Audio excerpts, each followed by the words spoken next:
சொந்தமாக YouTube channel நடத்த வேண்டுமா? நீங்களும் பிரபல ஆங்கர் ஆக வேண்டுமா?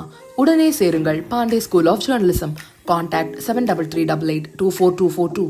டெல்லியில் ஆம் ஆத்மி கட்சிக்குள் பெரிய பிளவு ஏற்பட்டுள்ளது. அந்த கட்சியைச் சேர்ந்த 13 கவுன்சிலர்கள் தங்கள் பதவியிலிருந்து ராஜினாமா செய்து இந்திரபிரஸ்தா விகாஸ் கட்சி எனும் புதிய கட்சியை தொடங்கியுள்ளனர்.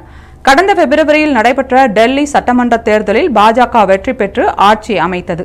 ஆட்சி மாற்றத்திற்கு பிறகு ஆம் ஆத்மி கட்சியில் இருந்து சில கவுன்சிலர்கள் பாஜகவில் இணைந்து மாநகராட்சியில் அந்த கட்சியின் பலத்தை பெருக்கியுள்ளனர்.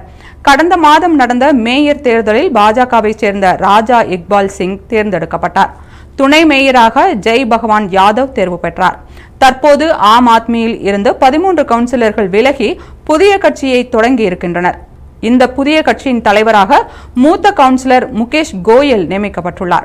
இதுகுறித்து அவர் கூறுகையில், 2.5 ஆண்டுகளாக தங்கள் வார்டுகளில் எந்தவிதமான மேம்பாட்டு பணிகளும் நடத்தப்படவில்லை. நிதி ஒதுக்கீடு செய்யப்படாததால் மக்கள் நலன் பணிகள் நிறுத்தப்பட்டுள்ளன. இந்நிலையில் டெல்லி மக்களுக்கு நேரடி சேவை வழங்கவே இந்த புதிய கட்சியை உருவாக்கி இருக்கிறோம் என்றார். இதற்கு பின்னணி பாஜக தான் என ஆம் ஆத்மி கட்சி குற்றம் சாட்டியுள்ளது.